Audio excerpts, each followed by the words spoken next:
Hello, everyone. We are back with, you guessed it, some more of your favorite debate show. Mute Me, Alexis Nunes here with my fabulous panelists, Varun Shetty, Raunak Kapoor, and Gaurav Sundaraman, the stats man, as we like to call him. Here's where we debate some of the most contentious topics in this year's IPL. Here's the drill. Each of our panelists will have 60 seconds within which to present their arguments. However, if after 15 seconds, one of the other panelists is not buying a thing they're saying, then they can hold up their mute sign. 2 mute signs means you gotta shut up. If not, then we will physically shut you up, and then we'll hear probably why they weren't buying your argument. I also have a lovely little thing called a golden mute, and that means I can mute anyone at any time for any reason, because I'm the boss. But I only have one of those to use for this entire show. So let's get ready for some spicy topics. I'm going to start off with my brother from another, Raunak Kapoor. What is your topic? Alexis, my topic is Indian cricket is sleeping on Suryakumar Yadav. Now, I'm not even going to go to the numbers, which are great, right? For a guy who's played over 100 T20s to have an average of over 30 and a strike rate of nearly 140, you may think there are a lot of other guys that have it. It's not the numbers. It's what Suryakumar Yadav has done in the IPL year after year after year, right? You put the context in. He gets you games, he gets you powerful knocks when the top order fails. He can go the other way when the challenges are surfacing. He's got the versatility that I think even a Mayank Agarwal doesn't have if he's not opening. He can open, he can bat in the middle order. He's done that for KKR. He's been part of a successful franchise. He's 30, he has the maturity, he has the game against pace, he has the game against spin, and he doesn't even get a look in. I think he's got more consistency than Sanju Samson. He's got a better all-round game than Manish Pandey. Take nothing away from those two. They're great too. But I cannot for the life of me get why Suryakumar Yadav time after time after time keeps getting overlooked, at least for the T20 side. So I have nothing more to say. And I can see this is the first time I've never been muted on the show. I was going to say Raunak has gone unmuted for the first time ever. Not even his wife goes that long without muting him. Oh my goodness me. And I know her personally, so I know what I'm talking about. But wow, Gaurav, no stats to come back at him. Varun, no frill. We're just letting Raunak get away with this. I also believe the same thing. So it will be not fair on my part to mute him because I think he's chosen a topic which is a bit very topical now, and the fact that Suryakumar Yadav has been amazing. It's just sad that he's not able to make even what's the 17, make the 15, make the 17. That's a bit sad. But we're going to move on. Varun, that's a tough act to follow. Mr. Raunak going completely unscathed, but I believe in you and your fancy, sexy light today. So what is your topic? My topic is that the Delhi Capitals should start using Rishabh Pant as a finisher instead of at number 4 for the rest of this tournament. Now we're recording this just before a Delhi game, so I hope it happens right away. Because Rishabh Pant is a match winner in T20 cricket, and currently he's in the middle of an identity crisis, something he's been in the middle of for the best part of 18 months now, I think. And he's copped criticism one way or another, especially for not being, more responsible. But that's not the kind of batsman Rishabh Pant should be. And it looks like Delhi have given him that sort of a role where he's now a senior batsman. And I think it's not going too well for him because I hardly see him attempt any attacking shots early on. And, he's just lost his place in both the limited over teams for India. He's a power hitter, someone who's on par with someone like Hardik Pandya, for example. And putting him down... Wow, you were going for so well, but for 7 seconds left, Gaurav was the first one to mute you. Gaurav, why weren't you buying that argument? So the thing is, people have problems if people bat up or people bat down. If people bat down, they will say Rishabh Pant's not getting enough balls to face. He's coming down only in the 18th over, 17th over. Dhawan will bat till the 15th, 16th over.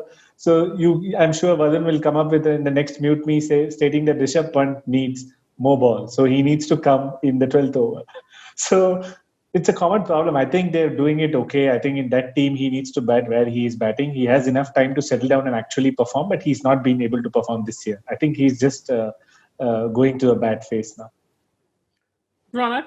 I felt like Varun's argument was almost reminiscent of one of Pant's innings in this year's IPL, right? It had its moments, but it was stop-start, and you weren't quite sure at what tempo it's going and how it's going to finish. Now, I agree with Gaurav here that Pant's problem I don't think is necessarily where Delhi bat him. In fact, more often than not, they've even sent him in the middle over, say if the second wicket falls at the 9th or 10th over, he's had the opportunity.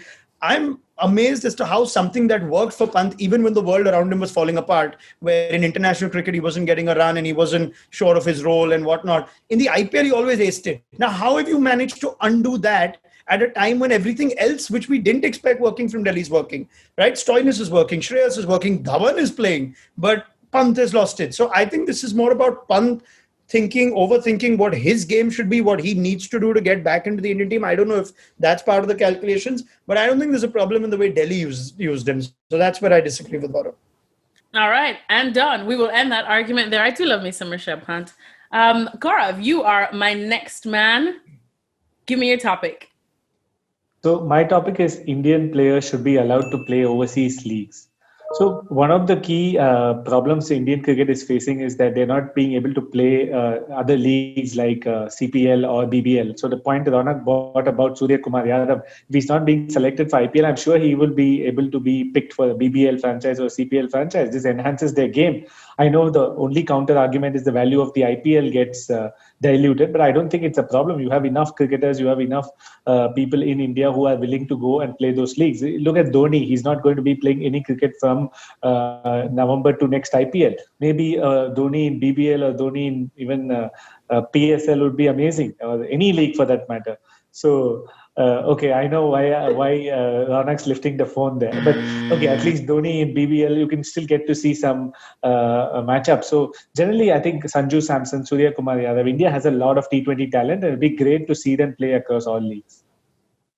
Oh, he did it with 4 seconds to spare, Gaurav. That was brilliant. You almost went unscathed, because I feel like everyone has been crying for Indian players to play in some overseas leagues. But Raunak, of course, you had to find fault in his brilliant argument. What was it? That's it. It was just one. I'm with it entirely. And you know, I don't even need to waste anyone's time. I totally agree with him. You should let Indian players play outside. It's ridiculous that we impose these embargoes on them when players like Suryakumar, players like Yusuf Pathan in the past, players at the end of their career or even in the prime of their career who don't seem to get a game, or forget that, even an international player, if he wants to play, he should be allowed to play. It's that simple. But I think Gaurav got carried away with the sentiment to a degree when he said that Dhoni would be amazing in the BBL. Yeah, like extra bounce, extra pace, a whole tournament of fast bowlers is just what Dhoni needs to get back his mojo in the twilight of his career. Yeah, so that's the only point of the That was not part of my script, but it just came in, it just came in. Yeah, I know. It just came in. You were going like, no, let Raunak have the unmuted day today. I've taken a really good topic. No way they're going to disagree. Let's throw in an absolute googly. So that's my only. But I'm with Gaurav entirely. All right, next up, Raunak. What is your topic? Because I feel like you're just going to try my patience with you today. But you know what? Hit me with it. Get your mute out, Alexis, the golden one, whatever you've got. I'm saying that it is time for KKR to release Russell and NARINE. Now, I'm going to preface this by saying that this is not to say that Russell and NARINE are done or that they won't be top-tier T20 players. I'm saying KKR are now guilty of building an entire team around two players that are far too uncertain on a number of grounds, right? There's likely to be another IPL in the UAE, in which case Andre Russell's fitness in a short amount of time is not guaranteed to be at full-fledged. The other thing is, why is Andre Russell unfit after 6 months of no cricket? So clearly there is an issue here. If they weren't having Andre Russell, they would have probably played a Lockie Ferguson earlier. They would have had a better balance to their team. They are bound by the player's reputation at their franchise. Sunil Narayan's the other one. It's happened too often now for it to continue to cost a franchise like KKR, who's good enough to win the IPL. They've now got Varun Chakravarti, who does Narayan's role for you. And I'm not buying any argument of Narayan with the bat. That's oh my goodness, 6 seconds ago, and I didn't even golden mute him for talking about my two boys there, because do you know what, Raunak? It hurts me to say it. It's like bile coming up, but I feel you. On that one. It has this entire season. I keep going, don't worry, they'll find their stride. Don't worry. And it literally keeps going from bad to worse. I cannot understand the Andre Russell conundrum for the life of me. Sunil Narayan is like, what more?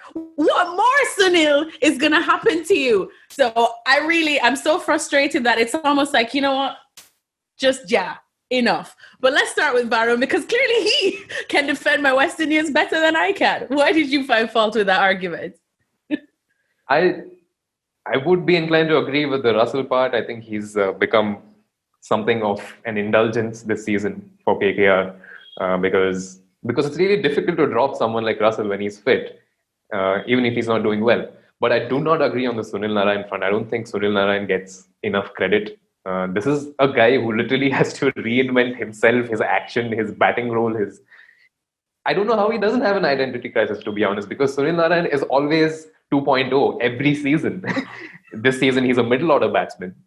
And even through all of this, he still does okay with the ball. I don't see why anyone of his utility in a T20 game should not be in that team. Because, like I said, he reinvents himself. But not only that, even when he's performing at half his skill, he's still a much better T20 overseas player than most people in this league.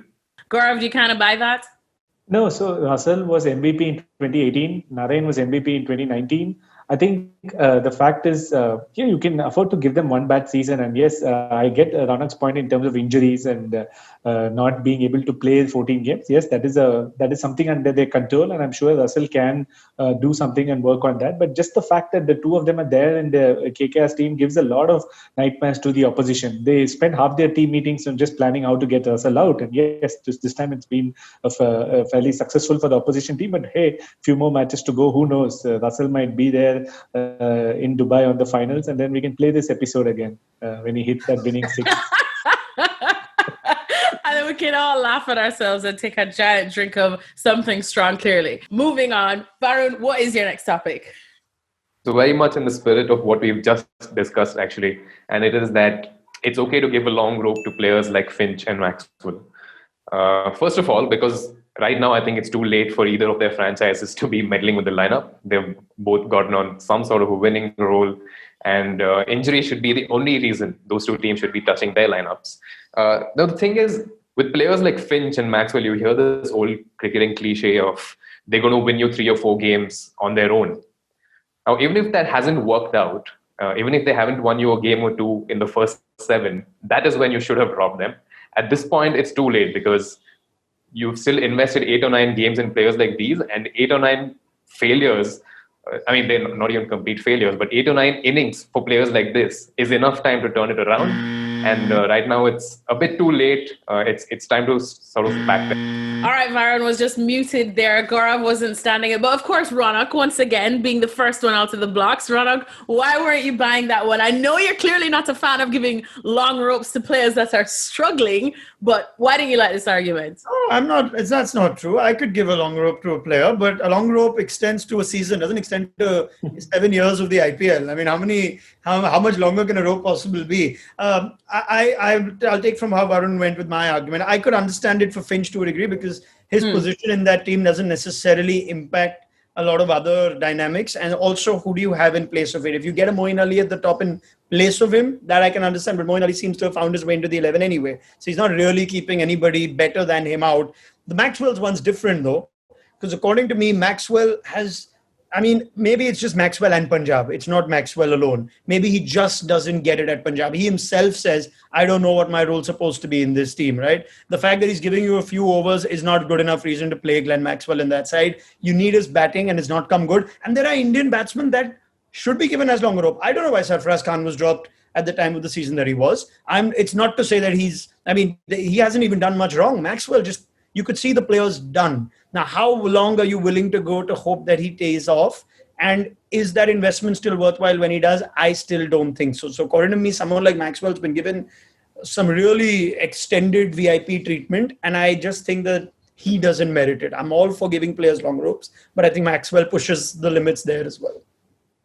Gaurav, is Maxwell not shouldn't be a benefit of your long rope either? Yeah, I think I totally agree with Raunak. In fact, I'll add Finch also in that. He also does not have any major innings, impactful innings in the IPL for a very long time. He had one good season with Gujarat Lions. And you can see that he's played for 8, 9, 11, 12, 13 teams in the IPL. I don't know. He's played for almost every single franchise. So that shows that people don't have faith in Aaron Finch. And again, I just agree with Raunak. I don't think they should be given a long rope. But let's move on then. Gaurav, you are the next one. What is your topic? Great. So all of you can keep your phones ready. Teams the batting team should be deducted 1 run for every dot ball they face in T20s. So my point is, I know you guys are not big fan of rule changes, but look, there are too many dot balls being played nowadays in T20 cricket. I want it to be more exciting. Why should it always be favorable to batting team? Why can't the dot ball be penalized one single run? That's it. It's pretty straightforward. So bowlers, batsmen will try to hit more, at least take singles, twos, and this game can be further more favorable for Virat Kohli, who likes to run, who likes to keep taking those twos. So I think.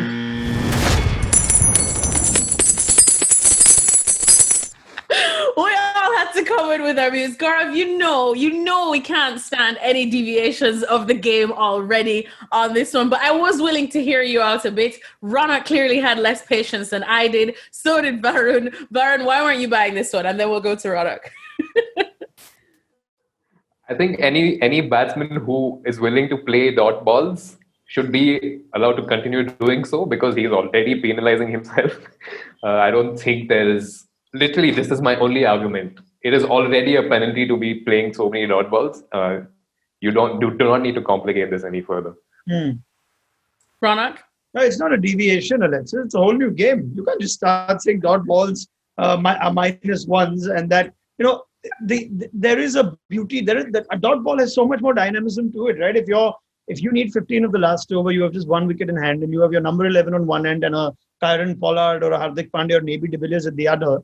Well, you need to give him a dot ball, and that dot ball might be a brilliant Yorker dugout, and you give AB with 15 of the last over to play. Why would you make that 16? Because the guy's done a great job of blocking it out. I mean, for a man of Gaurav Sundaraman's extraordinary intellect and experience in the IPL, with the whole world of topics, potential rule changes that I'm all open for, and God knows what else he could have come up with, he comes up with this. This is what happens after 4 weeks of the IPL elections. It happens every time. The best of minds tend to get affected in some ways, and this is after all 2020. So I'm staggered that out of all the rule changes that Gaurav could have come up with, he chose this. Just staggered. But you know what? Now it's time to crown a winner from this episode, and it's been some very, very good topics, but I've deliberated with my producer, and for the first time we've had a little back and forth tug of war of who should win, but we have finally come to settle on one name, and that name is Gaurav Sundaraman. You are the winner. Raunak was putting on his glasses and I was almost so close going to award it to you, Raunak, but Gaurav came through with a brilliant plight to let Indian players free from their shackles and play overseas, because I'd love to have them in CPL. We'd love to see them in Big Bash. Why not, right? Right. Sure. The guy who said that dot balls should be -1. Let's put that rule in the BBL in which MS Dhoni will be allowed to play. And I would like to see how both those rules translate into something extraordinary for which Gaurav Sundaraman has just been awarded winner of this show. Absolutely. And you just he know gets extra points. This is the He producer. gets extra points for his option. Yeah, exactly. The producer bias here. You're right, Varun. This is the producer trying to look like a good guy. This is all this is. Like I'm neutral. I can take criticism and still make you a winner. This is just the producer trying to do that. We all know it. Shocking. All right. Well, another cut. Maybe the winner is up for debate as well. Raunak's had enough. He's kicked off. Thank you to everyone who's watching. We are here all IPL season long, at least what's left of it. So make sure to tune into every single episode of Mute Me.